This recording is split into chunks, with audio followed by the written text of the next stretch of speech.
Dear student, आज की इस वीडियो में क्लास 10th के हिंदी के ऑब्जेक्टिव क्वेश्चन के बारे में हम लोग जानेंगे। इस वीडियो में जो चैप्टर मछली पार्ट से इस वीडियो में ऑब्जेक्टिव को टाइपिंग किया गया है। जो मछली का राइटर कौन है बाबू? तो विनोद कुमार सुखल है। उनका जन्म कब हुआ था? तो 1 जनवरी 1937 में हुआ था। छत्तीसगढ़ में हुआ था उनका जन्म।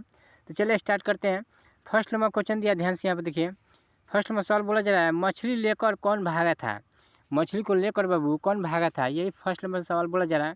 तो संतु लेकर भागा था। मछली को लेकर कौन भागा था बाबू? तो संतु ने मछली को लेकर भागा था।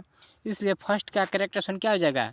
बी सही हो जाएगा। फर्स्ट का बी सही हो जाएगा, क्योंकि मछली को लेकर संतु ने भागा था। चलिए टू नंबर सवाल देखा जाए।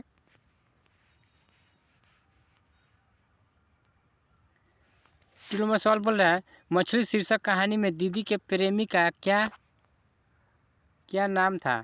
ठीक है, क्या नाम था? तो भगू नाम था। जो मछली शीर्षक कहानी में जो दीदी के प्रेमी का नाम क्या था बाबू? तो एक भगू नाम था। इसलिए टू का करेक्ट ऑप्शन क्या हो जाएगा? टू का सी सही हो जाएगा। चलिए थ्री नंबर सवाल देखा जाए।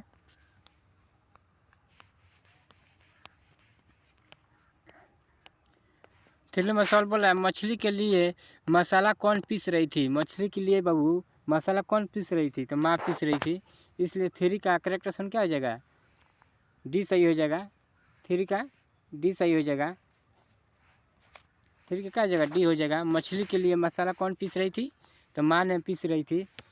इसलिए थ्री का करेक्ट ऑप्शन डी हो जाएगा। चलिए फोर नंबर सवाल देखा जाए।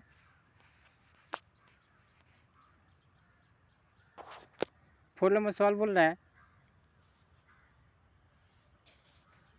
मछली कहानी में किस वर्ग का जीवन वर्णित है? तो फोर का मेरा करेक्ट ऑप्शन क्या हो जाएगा? फोर का सी हो जाएगा, मध्यम वर्ग का।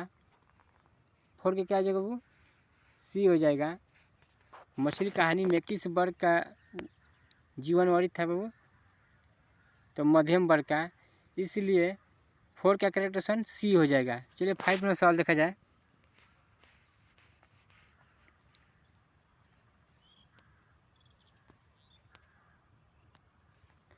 फाइव नंबर सवाल बोल रहा है, विनोद कुमार शुक्ल किस कृषि विश्वविद्यालय में एसोसिएट प्रोफेसर थे? किस विद्यालय में बने थे? संजय गांधी में कि राजीव गांधी में कि इंदिरा गांधी कि फिरोज गांधी? तो ये इंदिरा गांधी में बने थे प्रोफेसर। इसलिए फाइव का करेक्ट ऑप्शन क्या आ जाएगा? फाइव का करेक्ट ऑप्शन सी हो जाएगा। इंदिरा गांधी में प्रोफेसर बने थे। चलिए सिक्स नंबर सवाल देखा जाए। सिक्स नंबर सवाल बोला है, संतु अचानक क्या लेकर भाग गया? संतु जो है बाबू वो अचानक क्या लेकर भाग गया? तो मछली को लेकर भागा था। इसलिए सिक्स का क्या करेक्ट ऑप्शन क्या हो जाएगा? ये हो जाएगा। सिक्स का ये हो जाएगा। संतु ने मछली को लेकर भागा था, इसलिए सिक्स का करेक्ट ऑप्शन क्या हो जाएगा? ये हो जाएगा। चलिए सेवन में सवाल देखा जाए।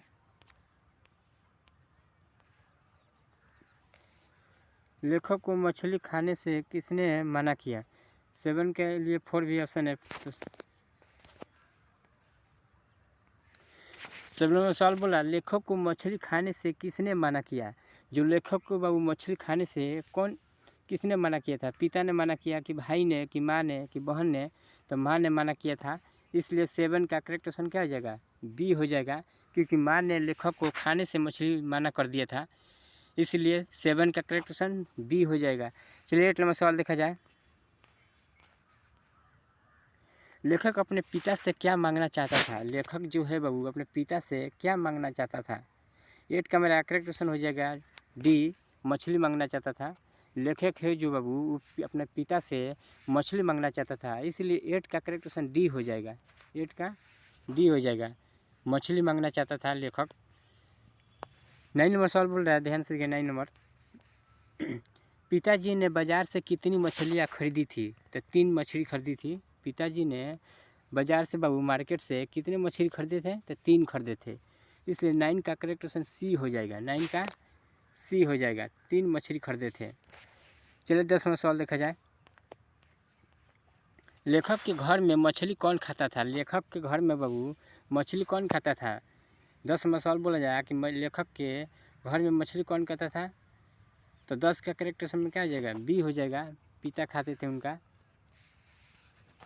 लेखक के घर में मछली कौन खाता था? तो पिता का खाता थे। इसलिए 10 का करेक्ट क्या हो जाएगा, बी हो जाएगा। पिताजी ने मछली खाते थे लेखक के घर में, इसलिए 10 का करेक्ट बी हो जाएगा। चलिए 11 में सवाल देखा जाए। मछली लेकर कौन भाग गया था। देखिए एक ही क्वेश्चन को फर्स्ट में जो सवाल है वो 11 में भी एक ही क्वेश्चन का टाइपिंग हो गया, टाइपिंग करने में मिस्टेक हो गया है, इसलिए 11 का करेक्ट क्या हो जाएगा, ए हो जाएगा। 11 का ए हो जाएगा। संतु मछली को लेकर भागा था, इसलिए 11 का क्या हो जाएगा, ए हो जाएगा। चलिए 12 में सवाल देखा जाए। मछली कहानी के लेखक कौन है, तो विनोद कुमार शुक्ल है। मछली का राइटर कौन है बाबू, तो विनोद कुमार शुक्ल। इसलिए 12 का करेक्ट क्या हो जाएगा, सी हो जाएगा। मछली का राइटर पूछा जा रहा है, मछली पार्ट के जो राइटर है बाबू वो कौन है, विनोद कुमार शुक्ल है, जो 1 जनवरी 1937 में इनका जन्म हुआ था छत्तीसगढ़ में। याद रखिएगा, ये भी पूछ सकता है कि विनोद कुमार शुक्ल का जन्म कब हुआ था, तो 1 जनवरी 1937 में हुआ था। याद रखिए 1 जनवरी 1937 में हुआ था। 1 जनवरी 1937 में उनका जन्म हुआ था। कहाँ पर, तो छत्तीसगढ़ में। याद रखिएगा। चलिए 13वां सवाल देखा जाए। 13वां सवाल बोल रहा है, पेड़ पर कमरा किसकी रचना है। पेड़ पर जो कमरा है बाबू कौन ऐसे व्यक्ति लिखे थे। पेड़ पर कमरा तो विनोद कुमार शुक्ल लिखे हैं, इसलिए 13 का करेक्ट क्या हो जाएगा, ए हो जाएगा। 13 का ए हो जाएगा, क्योंकि इनके पाठ में इस बात को दर्शाया गया है। पेड़ का कमरा कौन व्यक्ति लिखे थे बाबू, तो विनोद कुमार शुक्ल, इसलिए 13 का करेक्ट ए हो जाएगा। चलिए 14वां सवाल देखा जाए। मछली कहानी में किस वर्ग का चित्रण है। मछली कहानी में बाबू किस वर्ग का चित्रण के रूप में दिखाया गया है, तो निम्न मध्य वर्गीय परिवार का दिखाया गया, इसलिए 14 का करेक्ट सी हो जाएगा। निम्न मध्य वर्गीय परिवार का दिखाया गया है, निम्न मध्य वर्गीय परिवार का दिखाया गया है, इसलिए 14 का करेक्ट सी हो जाएगा। चलिए 15वां सवाल देखा जाए। 15वां सवाल बोल रहा है, विनोद कुमार शुक्ल का जन्म किस राज्य में हुआ था, तो छत्तीसगढ़ में हुआ था। अभी आप लोगों को बोले कि जो मछली का राइटर है विनोद कुमार शुक्ल, उनका जन्म कब हुआ था वो, तो छत्तीसगढ़ में हुआ था उनका जन्म, इसलिए 15 का करेक्ट क्या हो जाएगा, डी हो जाएगा। 15 का डी हो जाएगा, उनका जन्म हुआ था इस गांव में। चलिए 16वां सवाल देखा जाए। 16वां सवाल बोल रहा है, कथाकार के झोले में कितनी मछलियाँ थी। जो कथाकार है बाबू उनके झोले में कितनी मछलियाँ थी, तो 16 का करेक्ट क्या हो जाएगा, बी हो जाएगा। 3, उसमें 3 मछलियाँ थी। कितनी मछलियाँ, इसलिए 16 का बी हो जाएगा सही।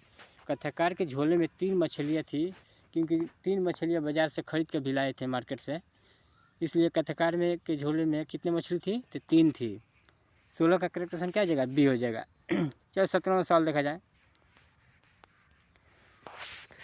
मरी हुई मछली के आँखों में नज़र आ रही थी। 17वां सवाल बोला जा रहा है, जो मरी हुई मछली की आँखों में नज़र आ रही थी, क्या कलापन आ रही थी, कि लालिमा आ रही थी, कि सुवस्था की परछाई, तो परछाई आती है बाबू। कोई भी जीव मछली है वो मर गई थी, उसके आँखों में क्या नज़र आ रही थी, तो परछाई के रूप में आ रही थी, इसलिए 17 का करेक्ट ये हो जाएगा। मरी हुई मछली की आँखों में नज़र क्या आ रही थी, तो परछाई आ रही थी। याद रखिएगा, ये क्वेश्चन 2024 में आ सकता है। चलो 18वां सवाल देखा जाए।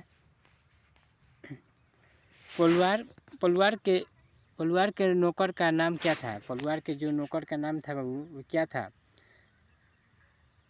तो 18 का भगू हो जाएगा। 18 का करेक्ट क्या हो जाएगा, भगू। जो पलवार के नौकर का नाम क्या था, तो भगू एक नाम था, इसलिए 18 का करेक्ट सी हो जाएगा। 19वां सवाल देखा जाए। नौकर की कमीज किस विधा की रचना है। नौकर की जो कमीज है बाबू वो किस विधा की रचना है। निबंध की कहानी, तो कहा मछली तो बाबू चैप्टर एक कहानी है, इसलिए 19 का करेक्ट क्या हो जाएगा, 19 का डी हो जाएगा।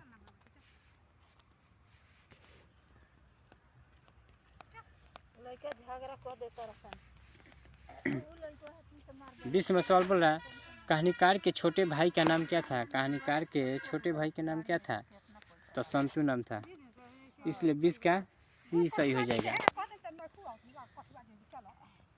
थैंक्स।